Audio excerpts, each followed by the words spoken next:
अस्सलाम वालेकुम, आप देख रहे हैं प्रोग्राम डिबेट न्यूज़ एनालिसिस और मैं हूं आपके साथ मनीज़ मोइन। नाजरीन, सदर मुमलिकत ने ख़त लिख दिया है चीफ इलेक्शन कमिश्नर को और कहते हैं कि 6 नवंबर को इंतखाबात का इनकाद करवाया जाए और ये तजवीज़ है, जिस पर निगरान वज़रा कानून की स्टेटमेंट भी सामने आई है। वो कह रहे हैं कि इदारे इलेक्शन कमीशन के इंतखाबी शेड्यूल के जो इख्तियारात हैं उसका एहतराम करे।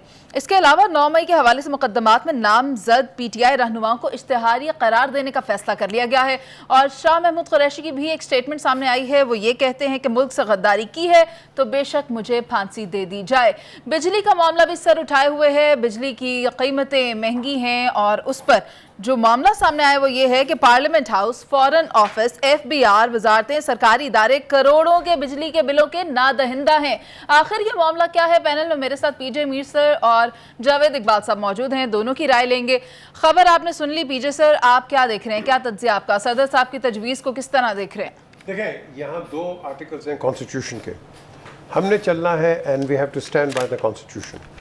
और मैंने पहले भी कहा है कि यहाँ जितनी भी डिबेट्स हो रही हैं वो इंटरप्रिटेशन ऑफ द कॉन्स्टिट्यूशन 48(5) पे प्रेसिडेंट लेटर लिखते हैं जिस पे इनको एम्पावर किया जाता है कि इलेक्शन आप करवाएं, जो कि लिखें। आर्टिकल 51(5) पे वो आपको जवाब देते हैं इलेक्शन कमीशन ऑफ पाकिस्तान। अच्छा, आर्टिकल 5 मैं आपको पढ़ के बता देता हूँ, मेरे पास है कॉन्स्टिट्यूशन। आर्टिकल 51(5) कहता है the seats in the national assembly shall be allocated to each province, the federally administered tribal areas and the federal capital of the basis of population in accordance with the last preceding census officially published. अब वो अगस्त 7 को हुआ था। अब जब अगस्त 7 को हुआ है उनका वो स्टैंड आ गया है। लॉ मिनिस्ट्री कहती है इलेक्शन कमीशन इज़ राइट, सब कहते हैं कि the constitutional powers of holding the election lies with the election commission of Pakistan. अब यहाँ रफड़ पड़ गया, इसलिए इस रफड़ के अंदर नुकसान हमारे एक पॉलिटिकल सिस्टम को हो रहा है।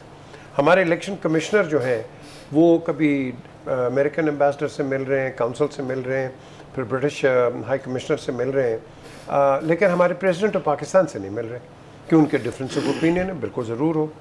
तो ये एक तासुर लिया जा रहा है कि इनको डिक्टेशन मिलेगी बाहर से कि कब आपने इलेक्शन करवाने हैं। अगर तो यही करना है तो फिर वो जिसने कहा था कि ग़ुलामी के नीचे रहना, तो फिर ग़ुलामी के नीचे रहो तुम। या तो तुम कॉन्स्टिट्यूशन को ऑनर करो या ग़ुलाम बन के नीचे बैठ जाओ। आपके पास 2 चॉइसेस हैं।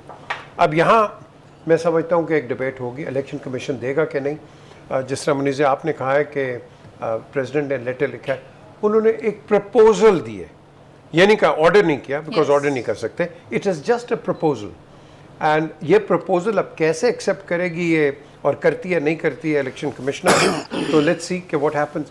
बट ये एक बहुत एक मडी अफेयर है। बिलावल कह रहे हैं कि हमें डेट दें ताकि वो भी इलेक्शन गेयर में जाएं। उन्होंने अपने इलेक्शन गेयर में शुरू कर दिया है।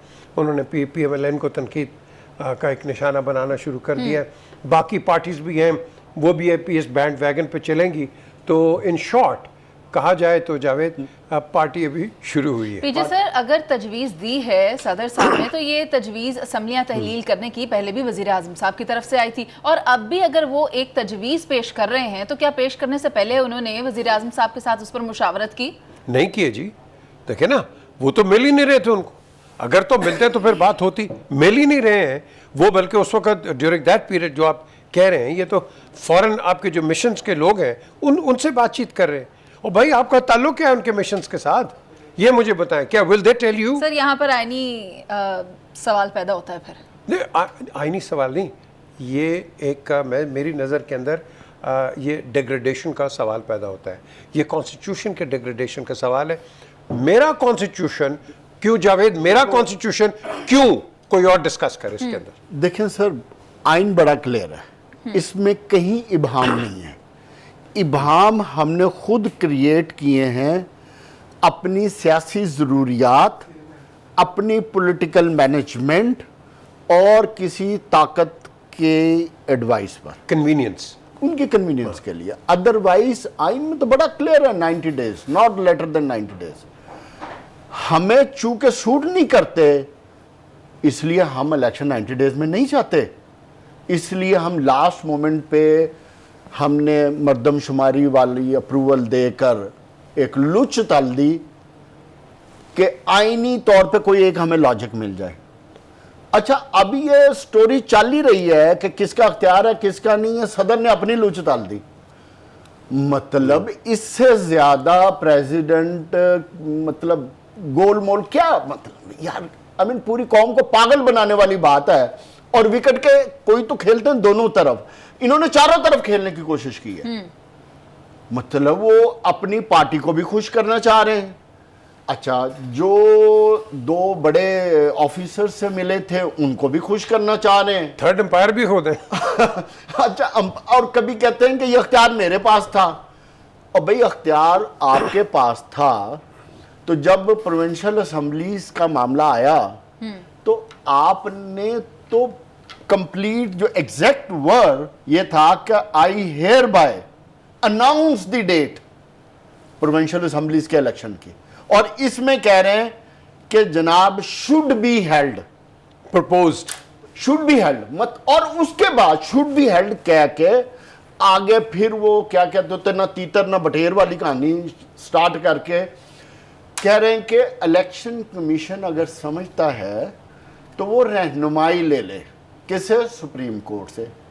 ओ हजरत, सुप्रीम कोर्ट में तो पिछले महीने ऑलरेडी एक एप्लीकेशन जा चुकी है एक सुप्रीम कोर्ट बार की तरफ से कि जनाब आली के 90 डेज से आगे इलेक्शन जा सकते हैं, तो इसलिए आप टेकअप करें। वो तो दरी पड़ी हुई अभी दफन हुई भी है, उसको तो किसी ने आप भी टेकअप नहीं किया। और मजे की बात, अपनी जो लेटर लिखा है उसका पैरा 6, 7, 8 क्या कह रहा है, उसमें कह रहे हैं कि जनाब आली कि चूंकि इलेक्शन कमीशन को भी मैंने बात की है तो उन्होंने मुझे लेटर लिखा है जी कि ये इलेक्शन कमीशन के पास राइट है इलेक्शन की डेट देना। फिर मैंने वजारत कानून से मिला हूँ, वो भी यही कह रहे हैं, और उसके बाद जो प्रोविंशियल असम्बलीज हैं वो भी यही कह रहे हैं। बुनियादी तौर पे प्राइम मिनिस्टर ने भी आज इंटरव्यू में यही कहा कि ये इलेक्शन कमीशन का काम है डेट देना, और आर्मी चीफ ने भी जो बिजनेसमैन को मिले थे उधर भी इलेक्शन कमीशन डेट देगा। और भाई जब इलेक्शन कमीशन ने ही सारा कुछ करना था तो आप जो मामे बने बैठे हो उधर, तो आप फिर ये गोल मोल स्टोरी है, वो जो गोल गोल वाली कहानी नहीं है, ये गोल गोल करने की जरूरत क्या थी। लेकिन जावेद इसमें एक और चीज है, देखें, या तो ये कोई नई कॉन्स्टिट्यूएंसीज बना रहे हैं, कॉन्स्टिट्यूएंसी तो वही है। अब वो एक नई कहानी है। अब देखो कि अगर आपने सेंसस के बेस पे करनी थी तो सेंसस में अगर आपने नई कॉन्स्टिट्यूएंसीज बनानी है आबादी की बुनियाद पे, तो पहले तो मुझे सेंसस पे ही इख्तलाफ है। जो सेंसस कराची की 1 करोड़ 40 लाख आबादी को 20 दिन में 2 करोड़ 5 लाख कर दे, उस सेंसस को मैं क्या मानूं। ठीक है, चलो कर ली, आपने अप्रूव भी कर दी सेंसस को। अब हजरत उसकी अगर कॉन्स्टिट्यूशन असेंबली नहीं, डिलिमिटेशन तो हो रही है, लेकिन अगर आबादी के बुनियाद पे आपको बलोचिस्तान को सीटें नहीं देनी पड़ जाएंगी तो वो तो फिर कॉन्स्टिट्यूशन अमेंडमेंट की जरूरत है। असेंबलियां आपकी मौजूद नहीं है, तो जो सेंसस का जो कंप्लीट प्रोसेस है वो तो आधा रह जाएगा ना, वो तो कंप्लीट होगा नहीं।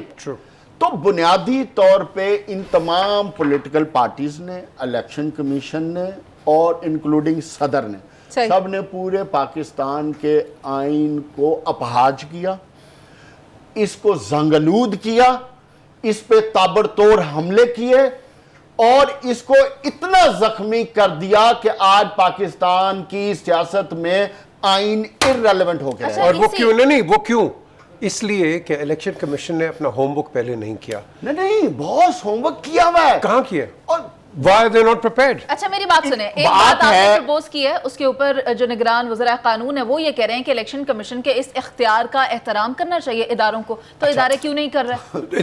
Natalie, that's what I'm saying. इनको तो अपना होमवर्क पहले करना चाहिए था। हम एहतराम करेंगे if you do your homework। हमने कई दफा ये बात की है कि दुनिया में ये इशू ही नहीं है, एग्जैक्टली मुआशरे में इशू नहीं है, जो हम इधर टाइम जाया कर रहे हैं और पूरी कौम को हमने आगे लगाया हुआ। आपकी मईशत चल नहीं रही, आपका मुल्क चल नहीं रहा, आपकी जितने अदारे हैं सुबह से लेके शाम तक इलेक्शन पे गुफ्तगू हो रही है कि इलेक्शन की डेट देनी है। और यार खुदा का खौफ खाओ, अगर मुल्क ने तरक्की करना है तो ये सिस्टम ऑटो पे चलने वाला है। लेकिन इसके अंदर एक जो गेम आती है, जो पॉलिटिकल एंगल आता है, फ्रंट लाइन पे कौन था पिछली हुकूमत में? पीएमएलएन, पीपीपी अब बैकफुट पे चली गई है। उनके वो पॉलिटिकल राइवल्स, मैं अभी बात करते वो भी पॉलिटिकल राइवल्स बन गए। अब पॉलिटिकल राइवल्स की पॉलिटिकल, सर ब्लेम तो पीएमएलएन पे डाल रहे हैं ना। तो भाई बात ये है कि जब आप एक बड़ी पॉलिटिकल पार्टी को आउट कर दिया आपने, हाँ जी, और फिर आप पहले तो मतलब आप पहले इनकी कहानी सुने, किस लेवल की ये पॉलिटिकल पार्टीज मुनाफकत करते हैं। 2018 ऑनवर्ड क्या कर रहे थे कि लेवल प्लेइंग सर, मैं आपको बताती हूँ, इस वक्त इंतखाबात को लेकर जितनी सियासी गहमा गहमी अरूज पर है ना, ऐसे में एक और मामला जो काबिल गौर है वो ये है कि चीफ इलेक्शन कमिश्नर साहब किनसे मुलाकातें कर रहे हैं या उनसे मुलाकातें करने के लिए कौन आ रहा है। इस पर बात करते हैं एक ब्रेक के बाद। आप साथ रहिए।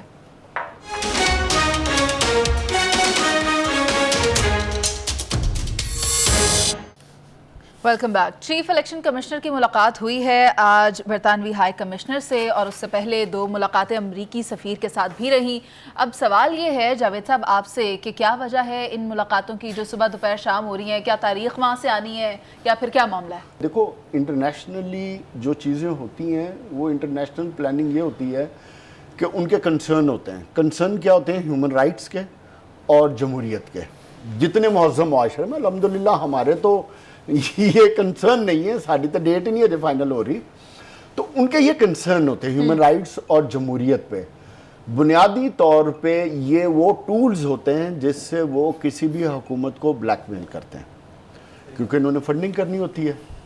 और तीसरी इंपॉर्टेंट चीज़ आपकी डोनर एजेंसीज होती हैं जिसके ज़रिए ये सारे सिस्टम को मैनेज करते हैं। ठीक है। तो बुनियादी तौर पे तो मैं ये समझता हूँ कि हमारी हुकूमतों की नाअहली है, नालायकी है। चीफ इलेक्शन कमिश्नर को अकाउंटेबल करना चाहिए इस मामले पे कि वो क्यों मिल रहे हैं। अगर उनके कोई कंसर्न है जमहूरियत के हवाले से या ह्यूमन राइट्स के हवाले से या आइन के हवाले से, तो they should talk to our political governments जो हमारी सेटअप है, उनसे करें। तो चीफ इलेक्शन कमिश्नर कोई तुक नहीं है, कोई रीजन नहीं बनती है, मुझे लॉजिक दी जाए। और फिर उसके बाद पहली बात ये है कि फिर वही बात जो पीजे ने शुरू में की थी कि जब अपाहज हो जाए ना, जब आप इकोनॉमिकली डिपेंडेंट हो जाए इंटरनेशनल वर्ल्ड पे, एक IMF की किस्त के लिए आपको स्टेट डिपार्टमेंट से रिक्वेस्ट करनी पड़ जाए और ये सारी मैनेज करनी पड़ जाए, जब आपकी कमज़ोरियाँ इतनी ज़्यादा हो जाएं, आपके अंदर दुनिया देख रही है कि पोलराइज सोसाइटी है, हम एक डेट नहीं दे सकते, हमारी मईशत का कोई डायरेक्शन नहीं है, हमारे अदारों में गवर्नेंस नाम की कोई चीज़ नज़र नहीं आ रही, तो फिर दुनिया इन चीज़ों को आपको ब्लैकमेल तो करेगी। फिर आपको सरेंडर भी करना पड़ेगा, कंप्रोमाइज भी करना पड़ेगा, मिलना भी पड़ेगा। जावेद, अगर आप इन हाई कमिश्नर का ट्रैक रिकॉर्ड देखें तो कीनिया के ऊपर, कीनिया में जब ये हाई कमिश्नर थी वहाँ इन पे बहुत बड़ा एक एलिगेशन आया कि इन्होंने इलेक्शंस में मेडल किया है वहाँ कीनिया के अंदर, कीनियन इलेक्शंस में। ये बहुत बड़ी बात है, ये बहुत बड़ी बात। फिर आपने जो 2-4 पॉइंट्स रेज किए हैं, डोनर एजेंसीज एंड फंड डिफिड, वहाँ से आता है, ट्विस्टिंग टूल्स हैं, सारा आता है। डिफिड देखो ना, डिफिड अब आपको पैसा क्यों नहीं दे, इसके 2 एंगल्स हैं। आप पैसा डिफिड जो है वो डायरेक्ट एग्जीक्यूट कर रहे हैं, अब हमारा बंदा बीच में कोई नहीं है, वो क्यों नहीं है? वो कहते हैं जी आप पैसे खा जाते हैं। Of course, हमारी अपनी कमजोरी है ना, That's right. तो इसी वजह से हम ट्विस्ट होते हैं। और इसी वजह से और मजे की बात बॉस ये है कि हम अपनी कमजोरियों पे काम भी नहीं कर रहे कि उनको दूर करें। तो यही वजह है कि जब आप इस तरह की, जब आप डोसाइल और प्लेसिड अप हो जाते हैं तो फिर क्या होता है कि बाहर के ममालिक आके फिर ये आपके काम करते हैं। ये जो आपकी इंट्रीगिंग हुई है ये मुगलों के ज़माने के अंदर इसीलिए हुई है बिकॉज आपने इंटरनली आपने हर चीज़ खराब कर दी थी। इंडिया, हम कहते हैं ना हमारा दुश्मन मुल्क है, कभी उधर इलेक्शन की डेट्स पे ये डिस्कशन या ये क्या कहते होते हैं जो कीचड़ उछालते हैं या जो कुमन केरी डाली हुई हमने, क्या इंडिया में भी ऐसे होता है?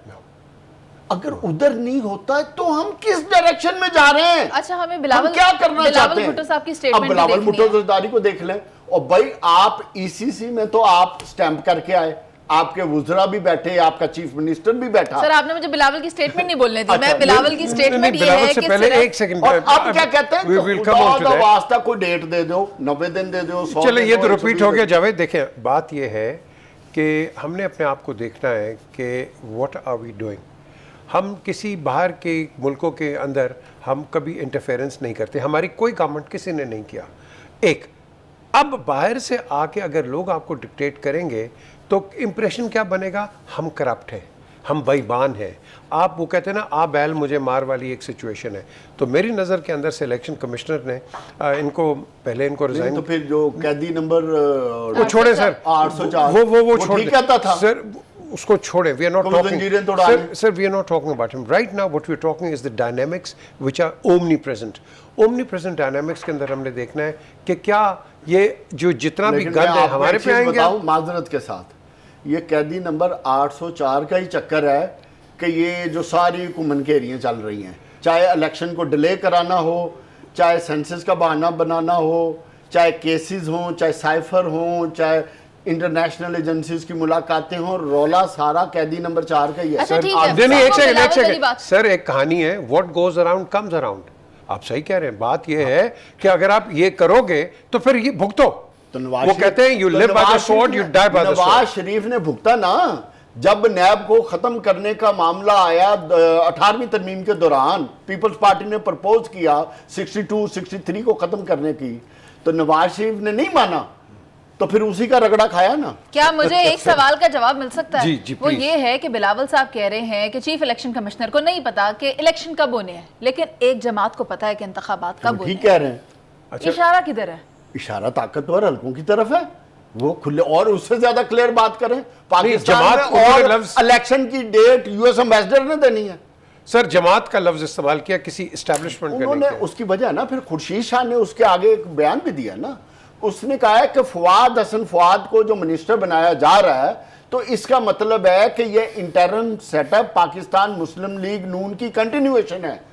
So, ये खुर्शीद शाह की तो है, आप कह और रहे हैं बिलावल भी यही कह रहे नहीं, हैं। तो फिर आप ये कह रहे हैं कि बिलावल इसलिए नाराज है, नाराज नहीं, फिर क्या? वो नाराज उनकी उसकी वजह ये है कि बिलावल ये महसूस कर रहे हैं कि आने वाले सेटअप में पाकिस्तान मुस्लिम लीग नून को प्रेफर किया जा रहा है और उनको हुकूमत दी जा रही है और हमें पॉलिटिकली मैनेज किया जा रहा है और हमें डराया जा रहा है कि नैब के केसेस, नैब के नोटिसेस, और हमें कट टू साइज करने की कोशिश अच्छा, की ये जा ओके। रही है। और इवन ये जो पाकिस्तान तहरीक इंसाफ की तोड़फोड़ हुई है, तो ये भी उन्होंने कंसर्न का इजहार किया है कि जनाब आली के कुछ लोग हमें ज्वाइन करना चाह रहे थे पॉलिटिकल स्टाइल, वो शुरू में हमें रोक दिया, उनको रोक दिया गया कि आपने अगर ज्वाइन करना है तो जहांगीर खान तरीन की पार्टी ज्वाइन करें या खटक की पार्टी ज्वाइन करें, इसके अलावा आप पीपल्स पार्टी ज्वाइन ना तो करें। फिर आप जो इतनी इंक्वायरीज करवा रहे हैं तो फिर इस पे भी इंक्वायरी करवा तो देना। पता नहीं देखें क्या हुई है। नहीं, ये देखें, ये एक इल्जामात है एस्टेब्लिशमेंट पे। I need proof. क्या क्या एस्टेब्लिशमेंट करवा रही है ये? देखें ना, जब आप इस तरह की बात करते हैं, ये बड़ी ये मेरी तो फिर नजर के establishment को अंदर question सर करना चाहिए ना। इररिस्पांसिबल स्टेटमेंट तो फिर प्लीज। बिलावल भुट्टो से पूछना चाहिए। So Bilawal should be explaining. He should be explaining कि जी ये मुझे पता है एस्टेब्लिशमेंट ये करा रही है और पीएमएलएन को प्रेफर किया जा रहा है। Sir, again, this is political आपके- gimmickry. Again, this is political No. gimmickry. What she's hello, she's right. ये पॉलिटिकल गिमिक्री होती है। मैं पेट फाड़ दूंगा। सरदारी साहब को तो पेट ठीक है। कपड़े बेच के नहीं, मैं आटा तो सस्ता कर दूंगा। वहां तो आर्टिकल 6 और ये नहीं लग रहा है नहीं कि मैं तो पेट फाड़ शहबाज दूंगा। शरीफ ने क्या कहा था, मैं अपने कपड़े बेच के आटा सस्ता कर सब दूंगा। गिमिक्री गिमिक्री थी तो कपड़े तो उस तो ज्यादा नए सूट पहनने और ज्यादा डिजाइनर सूट पहनने शुरू नहीं कर उनके दिए। बहुत पुराने हैं सर, छोड़े आप। कौन से पुराने? उन्होंने रोजाना दर्जी हो यार, आप मैं उनके उनका दर्जी दर्जी हैं। नहीं हूं, मैं तो इस काबिल ही नहीं हूं। और ना देते दर्जी उनकी international अच्छी वार्डरोब है सर, छोड़ेंगे। अच्छा, this is all private. The question here arises कि क्या हमने इलेक्शंस को एक पॉलिटिकल मोटिवेटेड एंगल से देखना है या फेयर एंड फ्री इलेक्शंस को नहीं देखना नहीं है? सर, फेयर एंड फ्री को तो आप दफना देना। क्यों?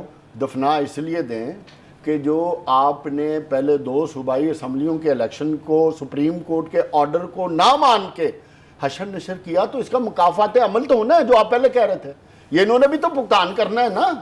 देखो ना, ये बात हिस्ट्री में जाएगी आने वाले वक्त में। और पाकिस्तान मुस्लिम लीग नून जो आज इलेक्शन से मफरूरी अख्तियार कर रही है, चीफ इलेक्शन कमिश्नर के कंधे पे बंदूक रख के, तो एक बात भूल जाए, आज से 4 साल बाद 5 साल बाद फिर चीफ इलेक्शन कमिश्नर किसी और का होगा और ये इलेक्शन की डिमांडें कर रहे होंगे, तो तब फिर इनके साथ भी यही होना है। तो फिर मैं आपको यही बताऊं जो मैंने कल के शो में भी कहा है, बहुत हो गई है, अब एक जेन्युइन एक दूसरे को माफ कर दो। और नहीं, एक दूसरे को ना माफ करें। क्यों? इस कौम को माफ करते हैं, पाकिस्तान को माफ कर सर, दे, खुदा का वास्ता। ठीक है, कौम का बेड़ा गर्क हो गया है, पाकिस्तान दुनिया के अंदर इररिलेवेंट हो गया। अपने हमसायों को देख लो जो एफडीआई 100 अरब डॉलर प्लान करके बैठे हुए हैं और आप 1-1 अरब डॉलर के लिए तरले मिन्नतें कर रहे हैं। हम सबको माफ कर दो। अगर आप हमें माफ कर दोगे तो मैं दावे से कहता हूं मेरा पाकिस्तान आपके बगैर बहुत बेहतर चलेगा। और ना सर, क्या अभी को पॉलिटिकल गवर्नमेंट है? 3 दिन पहले एफबीआर ने क्या किया है, वो ऑटोमेटिक जो आपकी वो जो टैक्स की है, वो कलेक्शन और वो जो आप कह रहे हो कि ये excise and duty and all that, उसको सबको मैनुअल पे ले आए सर। और छोड़े यार, एफबीआर को तो छोड़ ही देना। बात सुने सर, वो इतना बड़ा फ्रॉड है एफबीआर। फ्रॉड पर भी बात कर लेंगे, फॉरेन ऑफिस के मसले मसाइल और जो पार्लियामेंट हाउस के मामले, उस पर एक ब्रेक के बाद बात करेंगे। लेकिन अभी ये बात है कि जो स्टेट है वो ये कहती है कि इलेक्शन करवाना या इलेक्शन की डेट देना इलेक्शन कमीशन का अख्तियार है। तो फिर समझ नहीं आ रहा कि सदर पाकिस्तान साहब ने ये तजवीज़ क्यों पेश किया। अब उसके ऊपर रद्द-ए-अमल क्या सामने आता है वो तो हम आने वाले वक्त में देखेंगे। अभी चलते हैं ब्रेक पर, वापस आएंगे, आप साथ रहिए।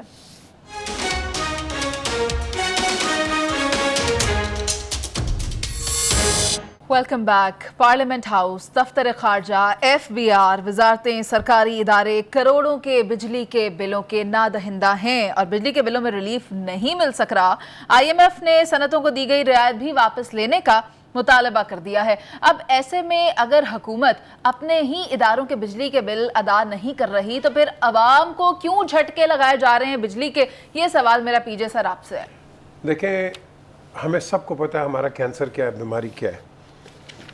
अभी मैं इंग्लैंड था तो वहाँ मैंने कई गवर्नमेंट के दफ्तर देखे। आप अंदर जाते हैं, बिजली ऑन हो जाती है, आप चले जाते हैं, बिजली बंद हो जाती है। आप कितने हज़ार आप इलेक्ट्रिसिटी के बिल्स आप यहाँ से बचाते हैं, इंक्लूडिंग वहाँ के यूरेनल्स हैं, वो 1 million litres of water they save through एक सेंसिबिलिटी के साथ। हम कुछ नहीं करते, हम बातें करने के मास्टर हैं और हमें सबको पता है क्या बीमारी है। लगाए ना गवर्नमेंट को, चलो अगर आपने कोई गवर्नमेंट सर्वेंट्स को देना है, कुछ देना है, जो आप देते रहते हैं, हर चीज़ देनी है, चलो ये बुरे हालात हैं तो इसके अंदर 50% कर दो। आप कहीं ना कहीं तो आप करो ना। आप अपने पूरे मैकेनिज्म को तो आप चेंज नहीं कर सकते। हाँ जी। आप अभी भी इंपोर्ट फ्री कर दो कि भाई ये सेंसर लाइट्स जो हैं ये लगा दो। पता है आपको एक सेंसर लाइट कितने की मिलती है? 5,500 रुपये का एक सेट है, एक स्विच। तो एक आम आदमी लगाएगा ये? अगर आप 200-400-500 रुपये का अगर आप पाकिस्तान में प्रोडक्ट लगा दें, you will save thousands of what's of electricity. और हम क्या हैं, हम बड़ी क्या कौम। सोलर प्रोजेक्ट पर ही आ जाते हैं। ये एक और बात, सोलर प्रोजेक्ट ये पिछली गवर्नमेंट ने किया, कायद-ए-आज़म सोलर पार्क। मैं वहाँ गया हूँ, नवाज शरीफ ने इनॉग्रेट किया, वो था 1 शिफ्ट उसका प्रोजेक्ट।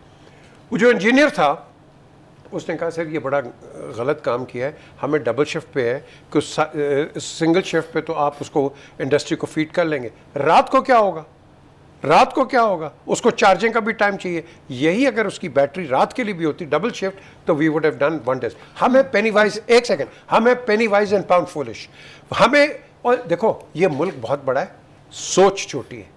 UAE को देख लो, बरतानिया को देख लो, छोटे मुल्क, सोच बड़ी।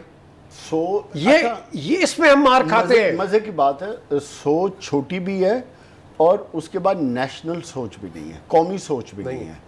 सेल्फिशनेस की हालत ये है कि हम हर चीज़ को पॉलिटिकल एंगल से देखते हैं। कभी हमने नेशनल एंगल से नहीं देखा और उसका नतीजा ये निकला कि हमने जब IPPs के साथ एग्रीमेंट किए तो वो एग्रीमेंट हमने सिर्फ अपने आप के लिए किए, ठीक है। मकसद तो कौम को बिजली देना था ना, बिजली दी मगर साथ अपना भी हिस्सा डाला, जिसका नतीजा आज हम भुगत रहे हैं। चलो हो गई आप एक गलती, मान लेते हैं, आगे चलते हैं। बात यह है कि दो चीज़ें होनी चाहिए। पहले, सबसे पहले हुकूमत को अपनी मंजी थले, वो शहबाज शरीफ नहीं कह रहा था डांग फेरे, सबसे पहले तो हुकूमत अपनी मंजी के नीचे डांग फेरे। डांग फेर के जितने अदारे हैं, जो आपका बुनियादी सवाल था, उन पे कुछ ना कुछ चेक एंड बैलेंस क्रिएट करे, और उनसे हुकूमत ने अगर खुद रिकवरी करनी है या खुद पैसे देने तो पैसे दे। मैं यहाँ पर एक इन्फॉर्मेशन ऐड करना चाह रही हूँ कि कौन कौन से इदारे कितने के नादहिंदा हैं, वो कुछ फैक्ट्स भी शामिल कर लेते हैं। जावेद साहब, बताया जा रहा है दफ्तर खारजा 14 करोड़ 32 लाख 81 हज़ार रुपए का नादहिंदा है।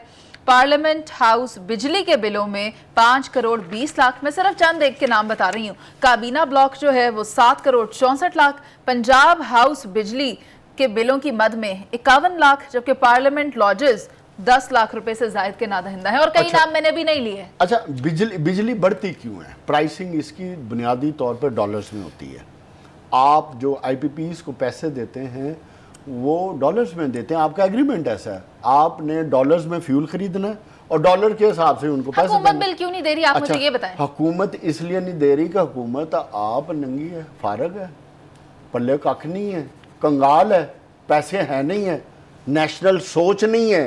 नेशनल सोच इसलिए नहीं है कि जो हुकूमत जाते हुए अपने एक महीने में 130 अरब रुपया पॉलिटिकल बार्गेनिंग के लिए या वो ब्राइब के लिए अपने MNAs को बांट के चली गई है डेवलपमेंट फंड्स के नाम पे, उस हुकूमत से आप नेशनल अप्रोच की बात कर रहे हो यार, क्या एक्सपेक्ट कर रहे हो? देखें, वो जो देखो, नहीं, ये गलत है, ये कोई तरीका नहीं है कि आप कर्जों पे चलने वाला मुल्क और आप इस तरह बंदर बांट करें, इसलिए कि ये लोग अपनी कॉन्स्टिट्यूंसी में आपके लिए और ये वोट के लिए, चूंकि उसमें बुनियादी वजह जो फैक्टर है ना वो 15 से 20% वाला है।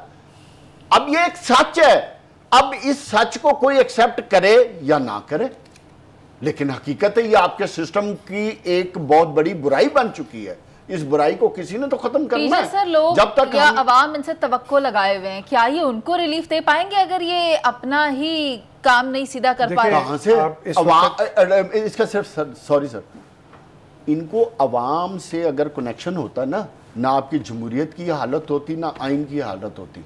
बुनियादी तौर पे इन्होंने उम्मीदें लगाई हुई हैं कहीं और, जहां से उनको पता है कि हमें इलेक्शन जीतने की जो है वो टिकट्स मिलनी है, और जहां गेट नंबर 4, तो अवाम तो बीच में बेचारे पिसने के लिए, रोने के लिए, पिटने के लिए। अवाम को कोई रिलीफ वाला पता नहीं, तुम किस काम ख्याली में फिर रही हो। कौम को अब सब पता है, हम कुछ नहीं भी बोलेंगे तो मैं दावे से कहता हूं कि ये 2023 है।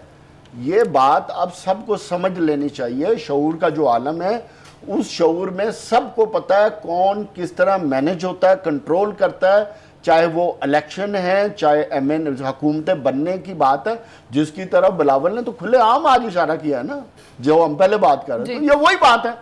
तो अगर बिलावल को पता है तो खुले आम बात हो रही, तो अवाम भी को भी ये सब चीजें। सर, आप क्या कहते हैं इस पर? बड़ी मेहरबानी आपकी।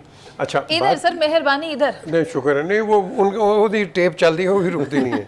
अच्छा, बात ये है कि हमने एक चीज़ को देखना है कि ये जितने भी इन्होंने वो नेगेटिव्स उठाए हैं, ये होते हैं, नेगेटिव्स होते रहेंगे, लेकिन नहीं, देखें, आपने पॉजिटिव सोचना है, आपकी सोच होगी पॉजिटिव तो तब आप जाएंगे। अच्छा, किसने सोचना है? एक सेकंड, पॉजिटिव किसने सोचना है? जब किसी को बोलने का मौका दिया होता है फिर वो सोचता है, तो जब नहीं दिया जाता वो नहीं सोचता है। सर, अब बात सोचेगा? पहले तो आप सोचे ना पॉजिटिव, यहाँ बैठ तुसी भी तो थोड़ा सोच लो ना, थोड़ी सी टेप बंद कर दो, जब तक आप सोच रहे हैं तब तक पीजे सर को बात करना है। देखिए, बात ये है कि जो भी लीडर आएगा मैं उससे उम्मीद से बात करूंगा। मैं आते ही जो लीडर जो मर्जी आए वो आवाम के वोट से आएगा, मेरे वोट से नहीं आएगा, वो कंप्लीट आवाम के वोट से जो भी आएगा। लेकिन हमने इस चीज को देखना है कि क्या ये ग्रास रूट लेवल को ठीक करके आगे बढ़ेंगे या नहीं। ये कहना कि जी वो करेगा फलाना करेगा, छोड़ दें। सर, इसका जवाब दे दें बस।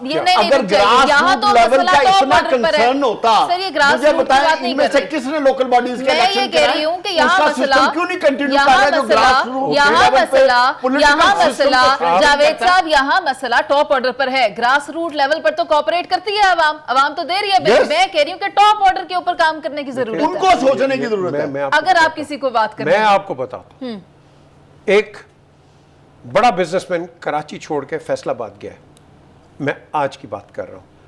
उसने एक अपना सेटअप किया, पुलिस आया, एक सूफियाने को SHO ये कॉलोनी, पीपल्स कॉलोनी वाला, 1 लाख रुपया ले गया, FIR काट दी, बाद में FIR ख़त्म हो गई। वो कहता है जी मैंने कुछ 5-6 करोड़ का बिजनेस लगाया है फैसलाबाद के लिए, मैं तो छोड़ के वापस जा रहा हूँ। अगर आपके हालात ये अभी हैं, मैंने CPO से बात की, मैंने कहा जी ये क्या है, and I am very happy, ये CPO really acted on it and I hope something comes of it. लेकिन द क्वेश्चन इज, ये तो एक इंसिडेंट है, रोजाना होता है, ये रोजाना हो रहा है, हर थाने में यही हाल यस। तो अगर हमने ये करना है तो से गुड बाय। सर किसने दुरुस्त करना सर है? ये जो बात कर रही है टॉप ऑर्डर, तो टॉप ऑर्डर की अप्रोच कहीं और है ना, उसकी अप्रोच अवाम के साथ कनेक्ट नहीं कर रही, इसलिए कि जिस जमहूरियत के नाम पे हम वोट बटोरते हैं इसलिए सर, ये करते कि रहेंगे। हमें जमहूरियत के का पता ही नहीं है। मैंने एक दफा नई डेफिनेशन दी थी ना जमहूरियत की, जी डेमोक्रेसी की दी थी आपने, दी थी याद ना? है तो दोबारा दे दें। तो वो अवाम के साथ उसका कोई ताल्लुक नहीं है। जावेद इकबाल एक चीज याद रख हाँ लें, जी। कहीं भी आप बात करते हैं ना, सियासतदान जिसकी एक चीज याद रखें आप और इसको मोहर लगाएं, कफ कोई नहीं है, याद रखना। काश- जो मर्जी ले जाओ, काश- वो काश वाश को छोड़ें आप, ये समझें इसको, और जब आप समझोगे ना शायद अल्लाह का डर आपके अंदर आ जाएगा। क्योंकि ये लोग जो है ना इस वक्त गरीब, जिनकी हम बातें करते रहते हैं, बेचारा गरीब गरीब गरीब, इसका बेड़ा गर्क हो गया। अगर कोई सोच लेगा तो अल्लाह ताला भी आपको मैंने तो देखा है बिजली चोरों के खिलाफ क्रैकडाउन किया जा रहा है, लाइन लॉसेस पर अच्छी बात हो बात रही है, लेकिन अगर टॉप डाउन अप्रोच के तहत काम किया जाएगा तो हो सकता है कि ये जो डिफॉल्ट हमारे सामने आया है इसको रिकवर कर लिया जाए और अवाम को किसी तरह रिलीफ दे दिया जाए, क्योंकि हमारा बेसिक कंसर्न तो अवाम है, अवाम ही के वोट से मुंतखब होगी हुकूमत, और अगर उन्हीं का ख्याल नहीं रखा गया तो फिर आने वाले वक्त में मुश्किलात पैदा हो जाती हैं। प्रोग्राम का वक्त खत्म हो गया, आपसे इजाजत, अल्लाह ने के बाद।